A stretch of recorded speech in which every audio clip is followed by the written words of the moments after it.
नमस्कार, मैं हूं संजय भाटिया और आप देख रहे हैं लोकमत हरियाणा न्यूज।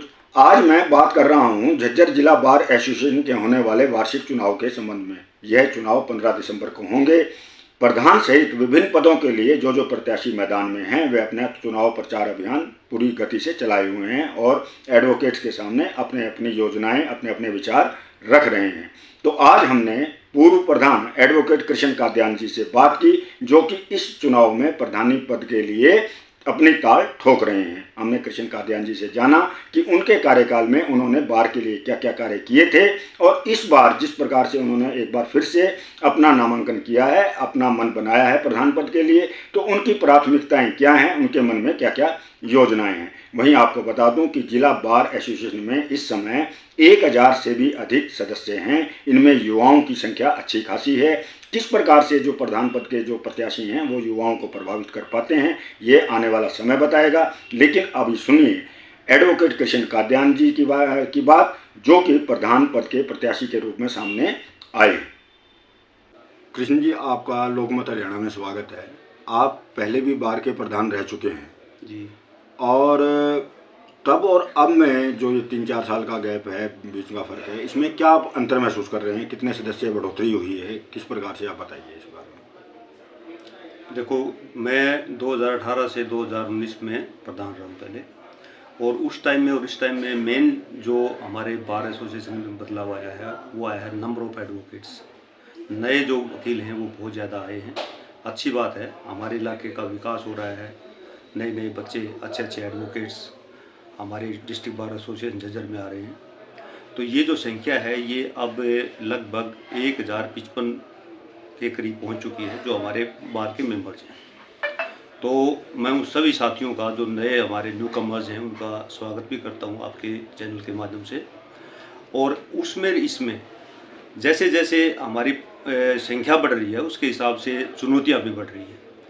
सबसे जो बड़ी बात है, जो नया एडवोकेट आता है उसके लिए दिनचर्या चलाने के लिए, एकदम जैसे ही कोर्ट में आता है तो उसको अपना भरण पोषण करने के लिए, निर्माण करने के लिए उसको ऐड नहीं मिलती। मैंने भी पहले भी मैं एक जो प्रोटेस्ट किया था हमने दिल्ली में, उस टाइम पर भी हमने मांग उठाई थी कि नए जो एडवोकेट्स, चाहे महिला हो चाहे पुरुष हो, उनको स्टाइफंड के रूप में पैसे दिए जाए। बहुत ही अहम बात है ये, क्योंकि जब नया बच्चा आता है तो उसकी क्लाइंटेज भी नहीं होती, उसकी प्रैक्टिस जो वो करता है, कोशिश करता है, तो उसके पास पैसे भी नहीं होते और उसका अपने करियर के बनाने का टाइम होता है।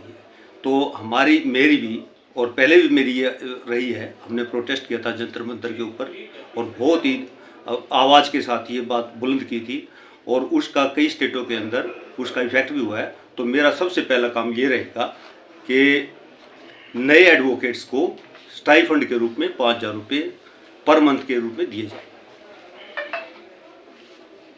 सर, आप 18-19 में भी प्रधान रहे जी, तो अब इतने गैप के बाद एक बार फिर कैसे मन में आया कि एक बार फिर से चुनाव? हमारे जो एडवोकेट्स हैं यहाँ पे हर साल प्रधान बनते हैं और अगले साल के लिए फिर चुने जाते हैं। एक एक साल का टर्म होता है, ये कोई 5 साल का तो टर्म है नहीं। तो उसमें जो बीच में जैसे टाइम मिलता है आदमी को, अपनी भी कुछ प्रॉब्लम्स होती हैं, फैमिली की भी प्रॉब्लम्स होती हैं, या आदमी ये देखता है कि मैं इतना टाइम अपने परिवार के लिए भी चाहिए एडवोकेट्स में।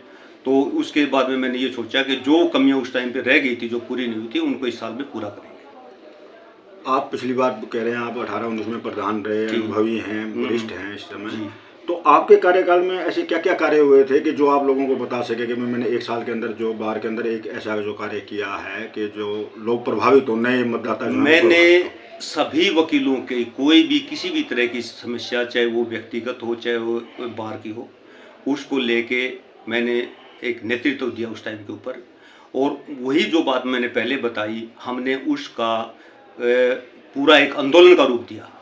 जंतर मंतर पे पूरे भारतवर्ष के एडवोकेट्स इकट्ठे हुए, 150 वकील झज्जर से भी हम गए और हमने वहाँ पे पूरा योगदान दिया और उसको बहुत ही स्ट्रॉन्गली आगे बढ़ाया। दूसरा, मैंने उस टाइम के अंदर हमारे ओम प्रकाश धनखड़ जी थे मंत्री उस टाइम के ऊपर, उनको बार में बुलाया, उनका हमने स्वागत भी किया क्योंकि वो रूलिंग पार्टी के मिनिस्टर थे और हमारी बार के अंदर उस टाइम पे 31,000 रुपये उन्होंने अनुदान के रूप में दिए, जो कि बहुत ही ठीक जगह के ऊपर कामयाब। हमारे अगले जो टर्म में जो प्रधान आए उन्होंने उनको यूज किया और हमारे जो यहाँ के इंफ्रास्ट्रक्चर था उसके अंदर बढ़ोतरी हुई।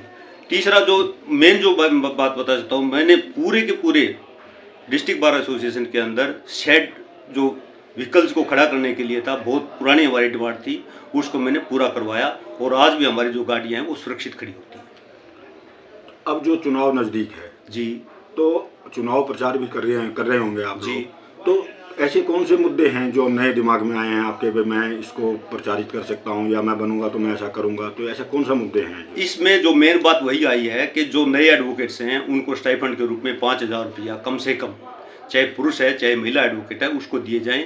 इस एजिटेशन को हम और आगे बढ़ाएंगे और मैं being president of district bar association Jhajjar इस बात को आगे लेके जाऊंगा और हमारे हर वकील को इस चीज़ का फ़ायदा होगा।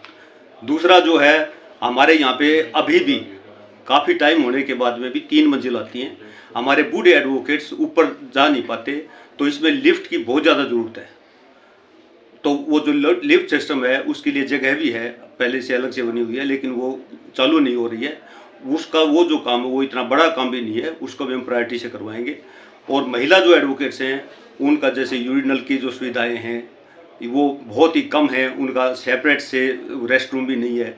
इस तरह से की जो बातें होती हैं उनको भी हम सिरे से डालेंगे और अपने जितने भी नए साथी हैं उनको बेसिक जो इंफ्रास्ट्रक्चर है, चाहे लाइब्रेरी की फैसिलिटी है, इंडिविजुअल उनकी कोई बात आती है तो उसको हम सिरे चढ़ाएंगे। अब जिस प्रकार से मैंने पहले भी कहा कि चुनाव अब नज़दीक है, आपका मतदान होना है, आपकी जो अब एक अपील होती है प्रधान के नाते, आप पद के लिए खड़े हैं, तो एक ऐसी क्या अपील है कि जो लोगों को समझ आ रही है और आप करना चाह रहे हैं? इसमें जो अब आज के टाइम में बेंच जिसको हम बोलते हैं और जो जुडिशरी के हमारे ऑफिसर्स हैं उनका जो तालमेल है, या हमारे जो एडवोकेट्स की जो बातें हैं, जुडिशरी ऑफिसर्स को जो उनको पूरा रिगार्ड देना चाहिए, वो बहुत इंपॉर्टेंट है, मैं जिसको मानता हूँ। तो उसके लिए हम ये पूरे स्टेप उठाएंगे उसके बारे में, और जो हमारे न्यू कमर्स एडवोकेट्स हैं उनको पूरा रिगार्ड मिले जुडिशरी की तरफ से और हमारा जो तालमेल है वो बहुत अच्छा चले। अभी आपने बीच में 5,000 रुपये की जो नए युवा आ रहे हैं वकील, उनके लिए कही, ये पैसा कैसे और कौन देगा, किस प्रकार से ये जो है ये स्कीम है सेंट्रल गवर्नमेंट की जो अभी अधर में लटकी हुई है। सेंट्रल गवर्नमेंट ने और जो हमारी स्टेट गवर्नमेंट के जो आपस में तालमेल कमेटी है और जो हमारी Punjab and Haryana bar council है उसकी तरफ से ये सारे एफर्ट्स हो रहे हैं, लेकिन वो बात अभी सिरे नहीं चढ़ी है कि हर प्रोफेशन को आगे बढ़ाने के लिए और उसके अंदर साफ सुथरा और अच्छे जो एडवोकेट्स हैं उनको एमर्ज करने के लिए उनको स्टाइपेंड के रूप में 5,000 रुपये दिए जाएं। ये सरकार के ऊपर हम बात करें, जो लॉ मिनिस्टर है उसकी से बात हो, और ये बातें इन पाइपलाइन हैं जो कि हम सिरे चढ़ाएंगे इसको। अंतिम प्रश्न, अब हमने एक बार उसकी तारीख, मतदान की तारीख बता दीजिए और वोटों की किस प्रकार से अपील करेंगे? ये जो है हमारा जो इलेक्शन है हर साल की भांति 15 दिसंबर को है, जो सुबह 8:30 बजे से लेके और 4:30 बजे तक चलेगा। तो उसमें मेरी यही अपील है कि जो मैंने जो ये बातें बताई उनको सिरे चढ़ाने के लिए और जो नए एडवोकेट्स हैं उनके वेलफेयर के लिए मेरे को वोट दें। पहले भी मेरे को तजुर्बा है और बहुत ही हम इसमें काम करेंगे और हर वकील की जो समस्या उसका समाधान करेंगे। धन्यवाद। बहुत बहुत धन्यवाद।